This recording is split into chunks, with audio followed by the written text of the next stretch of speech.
Bom, como eu vou, qual é o meu método para eu ficar fluente em 5 meses? Eu já fiz um vídeo sobre isso, não falando exatamente meu método, mas contando que eu iria ficar fluente ali em 5 meses. Na verdade, eu não sei exatamente se eu vou ficar, porém, eu tô passando por esse processo e eu vou documentar tudo aqui, vou mostrar aqui pra vocês se realmente vai funcionar, se não vai funcionar. Enfim, mas o que eu tô fazendo atualmente para que esse objetivo aconteça? Bom, a primeira coisa é que eu tenho essa meta desde o início do ano, só que eu fui deixando pra depois, pra depois, pra depois. E aí eu lembrei dela ainda bem, mas eu lembrei muito porque eu meio que comecei a me sentir frustrada e a entender que se eu não tivesse o inglês, eu estaria perdendo a oportunidade, eu estaria perdendo dinheiro e uma série de coisas. E aí, a partir disso, meio que a chavinha virou, vamos dizer assim, e aí eu falei, beleza, eu tô muito incomodada com isso, o carro tá passando, a moto tá passando, mas vocês ignoram, enfim. Basicamente, fiquei muito incomodada com a situação em que eu estava em relação ao meu nível de inglês. E aí, a partir disso, eu comecei a correr atrás. E eu acho que o primeiro ponto, assim, é exatamente esse. Você tem que estar muito incomodado com a sua situação. Tipo assim, é um negócio que todo dia você tem que estar pensando, tipo assim, meu Deus, eu queria tanto saber isso. E aí, a partir disso, as coisas eu acho que vão começar a se desenrolar. Pelo menos isso funcionou pra mim, tá? E de onde veio essa vontade, essa angústia de não saber, de querer saber falar inglês e por que eu me sentia tão angustiada de não saber? Bom, também por oportunidade, eu já sabia, minha mãe sempre me falou, todo mundo já fala, que se você tem o inglês é um diferencial. Na verdade, ele tá deixando de ser um diferencial, porque o mercado tá muito concorrido, e ele começou a ser o básico. Então, isso me incomodou, o fato de eu não ter nem o básico, e aí eu comecei a correr atrás disso. E além disso, realmente no dia a dia, onde eu queria falar com pessoas que falam inglês e, tipo, eu até consigo falar, só que até um certo ponto, chegando em um certo ponto, eu vou travar. Então, mais uma moto passando, mas enfim. Então aquilo ali me incomodava muito. Tipo assim, sabe quando você tem vontade de fazer alguma coisa, mas simplesmente você tá travado, você não consegue fazer? Era exatamente isso. Então, quando eu assistia um vídeo no YouTube e eu percebia que se eu não estivesse olhando pro vídeo, como eu não tenho o contexto do que tá acontecendo, não o contexto, mas a imagem do que tá acontecendo, eu não consigo continuar o vídeo se eu não estiver olhando, entende? Então eu parada aqui, olhando pro computador, assistindo o vídeo, eu consigo entender. Mas se eu deixo de olhar, eu já não consigo entender. Então aquilo me incomodava, porque eu queria fazer as coisas enquanto eu escuto alguma coisa em inglês e não conseguia fazer isso. Só eu precisava de, sei lá, de um tradutor ou ficar assistindo alguma coisa, enfim. E a partir disso também veio a questão dos livros. Tem tantos livros, tanto conteúdo, não só livro, mas conteúdo em si que tá em inglês e que tem tanto valor e que simplesmente eu não consigo continuar esses tipos de conteúdos. Na verdade, eu já li um livro todo em inglês, mas é um livro bem simples. Então eu acho que nem conta. Então eu comecei a ficar muito incomodada com isso. A partir disso, eu comecei a realmente buscar formas disso mudar. E aí eu comprei o curso da Fluency Academy. E o método deles consiste basicamente em eles te darem desde do contexto das coisas, obviamente, do que você precisa, até mesmo a pronúncia que você precisa. Eles te jogam muitas palavras, porque no final das contas, pelo menos pra mim, isso tá funcionando, tá? Pode ser que pra outras pessoas não funcione, porque elas não têm nem o básico ali. Como eu falei, eu já tinha, como eu já falei em outro vídeo, quer dizer, eu já tinha muito repertório. Não repertório de palavras, mas repertório de conhecimento ali do inglês. Eu tinha uma noção. E tem pessoas que não têm essa noção, então talvez não faça tanto sentido a Fluency Academy. Não sei, isso é uma coisa que você deveria ver, analisar aí sozinho. Então eles estão me dando muito mais palavras, assim, onde pra mim é muito bom, porque eu consigo agora... Eu já conseguia conversar um pouquinho com a minha irmã, porque ela também fala inglês, então... enfim, agora eu tenho muito mais repertório mesmo, eu tenho muito mais palavras, eu tenho muito mais gírias, eu tenho muito mais frases, porque o inglês tem muito disso. Tipo, você não vai conseguir traduzir literalmente tudo do inglês. Podem ter frases que simplesmente não tem tradução. ou tem tradução, mas é uma tradução que não faz sentido. Então você vai ter que simplesmente gravar o que é aquilo, entendeu? Entender o contexto daquilo. Então, o curso que eu comprei, ele dá muito isso, sabe? Ele te dá essas coisas do dia a dia que você vai precisar. Então, eu sinto que eu consigo ter muito mais diálogos de forma extensa, de uma forma que não trave em algum momento. Óbvio que em algum momento vai travar, mas vai ter uma duração muito maior do que eu tinha antes. Então, eu tô tendo esse repertório, eu tô melhorando muito mais a minha fluência. Minha fluência não, a minha fluência também, obviamente, mas a minha pronúncia, quer dizer. Então, eles tentam... eles sempre falam que é algo que a pronúncia é algo que você vai ajustando no dia a dia, só que eles, ao mesmo tempo eles vão dando ali algumas dicasinhas. Então, principalmente quando a gente fala do TH do inglês. Então, que existe muita diferença dependendo da frase. Por exemplo, quando a gente fala de Stranger Things, é meio que soa esse sonzinho de F, vamos dizer assim. Só que em alguns casos, quando tem esse TH, fica um pouco diferente.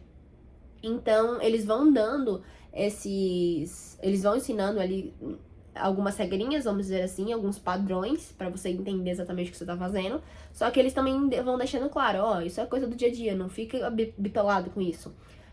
Porque você vai melhorando isso ao longo do dia. Então, eu literalmente não estou ligando para a minha pronúncia. Eu quero aprender os formatos, eu quero aprender muito mais palavras pra eu conseguir conversar.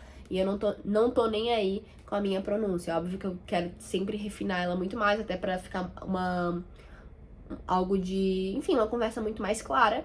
Porém, é algo que eu não estou me preocupando, pelo menos nesse momento. Eu acho que a minha preocupação hoje tem que ser entender qual é a base da frase mesmo, das frases que eu vou utilizar dentro de uma conversa. E, obviamente, ali ter repertórios relacionados a gírias, a palavras ou, enfim, coisas que eu vou precisar no dia a dia. E é isso que eles estão me oferecendo, pelo menos nesse momento, pra mim, tá rolando. Eu já comentei isso, inclusive, no outro vídeo que eu fiz. Tem momentos em que você se sente meio que travada. Parece que você não tá andando, mas principalmente quando você chega ali no meio termo, onde você já sabe, onde você não sabe muito, mas você também não sabe nada. Então parece que você tá meio que parada, mas na verdade você tá se movimentando aos pouquinhos. Então esse é o momento mais difícil de você continuar aprendendo alguma coisa, especificamente o inglês. Então é basicamente isso que tá sendo a minha maior dificuldade. Agora vamos para a minha metodologia de fato. Bom, eu assisto esses vídeos na plataforma da Fluency Academy, e aí a partir disso, eu já comentei no outro vídeo, inclusive, que eram 2 vídeos por dia. São 2 vídeos por dia, sem errar, tipo assim, não posso errar, tá? Porque senão eu vou me prejudicar pra eu alcançar ali a minha meta na data em que eu quero. E, além dos vídeos, eu tô assistindo séries, onde elas têm uma linguagem muito mais simples, e eu não assisto literalmente, eu, tipo, assisto, paro e escrevo, eu volto, e vai e volta, enfim. E é literalmente uma educação ativa mesmo, um estudo ativo, quer dizer, e nada de passivo, pelo menos não por enquanto. Quando eu estudo de forma passiva, é algo muito mais de desenho, sabe? Um desenho que eu já assisti, por exemplo, Stranger Things, eu já assisti 300 vezes. Tipo assim, eu sei, e eu sempre, desde que eu assisto Stranger Things, eu assisto legendado porque eu meio que me acostumei com a voz dos atores em inglês. E aí quando eu vejo dublado fica meio estranho pra mim. Eu não tenho essa pira com todas as séries não, mas com Stranger Things eu fiquei meio com essa pilha. E aí eu acabo assistindo legendado, eu acho que soa melhor pra mim. Pra mim, eu gosto. Então, meio que eu já sei meio que tudo gravado. Eu não necessariamente sei... por exemplo, se me pedirem pra eu falar agora alguma frase de Stranger Things, eu não vou lembrar. Porém, se eu assistir, eu vou lembrar do contexto, então eu vou saber, entendeu? Mesmo não tendo legenda. Eu vou saber a tradução porque eu já assisti 300 vezes. Então, pra mim, Stranger Things é algo muito bom. Pra eu treinar meu inglês de forma passiva. Porque eu simplesmente vou estar assistindo lá e vou estar entendendo. Stranger Things é um caso à parte, porque eu já assisti muitas vezes. Mas quando se trata de desenho tipo Peppa Pig, Soul Luna, ou sei lá, aqueles desenhos que a gente assistia quando era criança, aí eu assisto também de forma passiva. Tem coisas que eu não entendo, porque, enfim, podem ter coisas que a gente simplesmente não vai entender. por ser um pouquinho mais complexo ou por simplesmente a gente não ter tido acesso. E tem algumas coisas ali que a gente só vai seguindo. E normalmente desenho a gente vai entendendo por conta do contexto. E é o que eu comentei mais cedo com vocês. Eu consigo assistir um vídeo em inglês, óbvio que depende do nível ali do inglês, mas eu consigo assistir um vídeo em inglês olhando pra ele, sem legenda, mas olhando pra ele, e por conta do contexto eu entender ele. Porém, a partir do momento que eu deixo de olhar pra ele, aí eu não tenho o contexto ali do... Enfim, não tenho uma imagem, então eu não sei o que o bonequinho tá fazendo, etc. Aí eu já não consigo mais entender. E é isso que me incomodava. Então, no desenho tem muito disso. Eu preciso estar assistindo, literalmente vendo ele, mas é algo de forma muito passiva. Porque eu não preciso de legenda, eu não preciso estar escrevendo. Coisas que, por exemplo, em séries como The Office, que é uma das séries que eu assisto, aí eu já paro, escrevo, etc. E é muito bom, inclusive, você escolher uma série onde você se identifica, que você realmente gosta, porque você vai estar literalmente indo, voltando. Eu tenho que assistir The Office, tipo assim, 5 vezes o mesmo episódio. Muito mais de 5, mas tipo assim, em uma semana você assiste 5 vezes o mesmo episódio. Pra você realmente pegar tudo, sugar tudo da série. Então, tem que ser uma coisa que você gosta e que você consegue aplicar no seu dia a dia. Por que eu escolhi The Office? Além de ser uma série em que eu acho divertida, etc., e ela é fácil na linguagem dela, além disso, é algo que eu vou... São palavras que eu posso aprender ali em The Office que eu vou utilizar no mercado de trabalho na qual eu vou trabalhar. Porque eu tenho isso de... o meu convívio é em escritório, o meu convívio é em mercado de trabalho, sabe? Então eu assistir séries que tem a ver comigo e que eu vou utilizar aqueles vocabulários que eles utilizarem ali na minha vida, vai ser muito melhor pra mim. Então eu meio que junto todo esse combo. Então, eu não vou... Se você não trabalha em coisa de escritório, coisa do tipo, acho que não faz muito sentido você assistir The Office. Só se você realmente gostar e querer isso. Porém, sei lá, se você vai fazer medicina, talvez faça muito mais sentido você assistir coisas, filmes, séries, enfim, que seja relacionado à medicina. Apesar da linguagem ser um pouco mais difícil, e talvez seja um caminho muito mais lá pra frente, talvez você comece, sei lá, com alguma coisa mais que você se identifique, que você sabe que você vai utilizar em algum momento, e aí depois sim passar pra sei lá, The Good Doctor, ou Grey's Anatomy, enfim. E coisas do tipo, ou alguma série de medicina que existe. Tem também de direito, você pode assistir, como é o nome? Suits. Eu acho que vocês devem conhecer, a galera que gosta de direito. Tem outra também, mas eu não vou lembrar. Enfim, séries de direito são muito mais complexas em nomenclatura, porém é algo que você vai aprendendo, que é bom, que você já aprende para o seu dia a dia mesmo. Então é isso, escolha um negócio que você goste. Uma coisa que eu percebi, que depois que eu percebi a chave virou, não tem como você aprender inglês de forma totalmente passiva. Não tem como, é impossível. Ou uma nova língua. Você precisa parar para estudar, você precisa parar para escrever, para gravar. Pelo menos é o que tá funcionando comigo. Não adianta eu somente assistir as aulas que eles estão me passando. Eu preciso parar em algum momento da minha vida e botar o flashcard e pensar, botar minha cabeça pra pensar. Eu preciso, eu inclusive tenho um dever de casa todos os dias de inglês. Eu mesmo faço meus deveres de casa. Eu observo o que eu tenho mais dificuldade. Inclusive eu vou pegar aqui pra vocês o dever de casa. Eu coloquei aqui pra eu pesquisar qual é a diferença de for e ought, de to, quer dizer, enfim, porque eu tava confundindo na hora que eu tava fazendo frases. Inclusive, um dos deveres de casa que eu tava fazendo era pegar as palavras que eu tinha aprendido nas aulas e fazer frases com base nelas.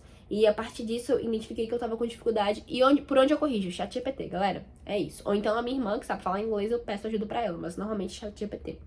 E aí eu percebi que nas frases que eu tava fazendo, eu tava confundindo for e ought. E to. Meu Deus, de novo eu confundi, mas enfim. E aí, a partir disso, beleza, eu tô com dificuldade nisso. Vai ser meu dever de casa amanhã. E aí eu tenho que pesquisar. Também, deixa eu ver. Também tava confundindo não, tá? Não tava conseguindo entender quando que eu usava do ou did. E aí, a partir disso, eu coloquei como lição de casa também pra eu pesquisar como que funcionava cada um, etc. E é isso. Uma coisa que facilita também é que na minha faculdade tem inglês, tá? Então, eu tô aprendendo inglês pelo curso que eu tenho a base da escola que eu sempre tive. E além disso, a minha faculdade me fornece inglês. Então, enfim, eu tenho essas vantagens, eu tenho esses privilégios, vamos dizer assim. Mas é isso, no final das contas é você estudar de forma muito, muito, muito ativa. É você pegar série, você pegar... música é muito importante. Pra mim é um negócio muito legal. Porque simplesmente você se pega ali cantando uma música em inglês. Isso é muito legal. E você vai aprendendo simplesmente com a prática, literalmente. Você tem que escutar aquela música até falar chega e depois de dizer chega também. Então, inclusive eu tava escutando a música que eu tô aprendendo inglês, que uma das músicas que eu tô aprendendo inglês, eu tenho uma playlist, inclusive, só de músicas mais fáceis pra eu aprender inglês. E aí eu tava escutando essa bendita música, e a minha irmã falou, meu Deus, chega, eu não aguento mais. E é exatamente isso que você tem que fazer. Você tem que escutar, escutar, escutar. E para as pessoas que estão de fora pode ser até chato e insuportável. Só que pra você, que você tá percebendo essa evolução, onde antes você cantava somente um parágrafo ou somente uma palavra, e agora você tá cantando todo um refrão, é muito legal você perceber essa evolução. Então, pra eles podem ser chato, mas pra você vai ser legal. Pelo menos é o que funciona pra mim. Livros. Então, outra coisa, você também tem que variar as formas como você tá estudando. Então, gente, não tem muito segredo, é o básico que funciona. Então, você tem que, por exemplo, flashcard. O flashcard, o problema do flashcard é que você pode, principalmente se tratando de inglês, você pode talvez não saber exatamente o que tá ali, mas você entende o contexto dele. Então, você corre o risco também de não... de só saber porque você tá lendo. E de não, tipo, se você escutar aquela frase que você sabe a tradução, mas você não sabe, você só sabe lendo, então você só corre o risco de se escutar aquela frase e você não saber o que tá falando. Então você tem que variar. Uma hora você fecha o olho, escuta, tenta entender se você realmente sabe a tradução e etc. Cara, é isso, não tem segredo. É você estudar de forma ativa mesmo. Então é você pegar e fazer, pegar e tentar, pegar e mudar. Então, eu sei lá, essa lista aqui de palavras eu sei. Mas será que eu sei realmente? Ou eu sei nessa ordem? Eu agravei a ordem. Então você vai lá e muda a ordem, inverte, enfim. Sabe como você aprendeu tabuada na escola? Exatamente como você vai aprender inglês. Eu acho que no final das contas seria isso. É você...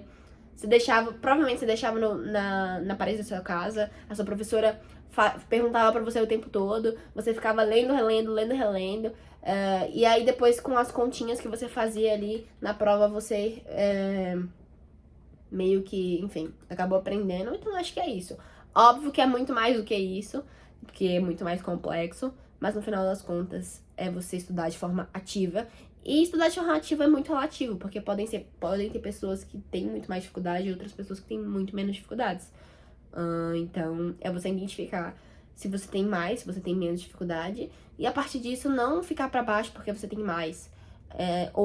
Ou não se desmotivar, mas ou você deixar pra lá porque você tem mais facilidade. É você identificar o seu nível ali, e a partir disso, qualquer coisa que você tiver, leve aquilo como motivação. Inclusive, eu tava estudando pro inglês e eu tava sentindo muito sono, porque eu dormi tarde e acordei cedo. E aí eu simplesmente lembrei que, sei lá, que eu queria muito aquilo. E aí o sono foi indo embora aos poucos. Óbvio que existem níveis de cansaço e etc. Porém, é você entender os seus gatilhos e ir fugindo desses gatilhos. Eu acho que no final das contas é isso. Entenda os seus gatilhos. Se você sabe que você que você vai estar muito mais cansado de noite, estuda de manhã. Ou se você sabe que você é muito mais produtivo em horário, estuda naquele horário. Então é isso. Eu acho que o que eu diria pra você aprender inglês, pelo menos é o que funciona pra mim, é o que tá funcionando. A gente tem que esperar ainda 5 meses pra ver se realmente, como que vai estar o meu nível de inglês aqui. Inclusive eu posso fazer um vídeo aqui falando inglês, pra depois eu gravar um outro vídeo comparando aqui também falando inglês. Enfim, 2 dicas, é você estudar de forma ativa e você entender seus gatilhos. É esse o vídeo, tchau, até o próximo vlog, vídeo, enfim, beijos.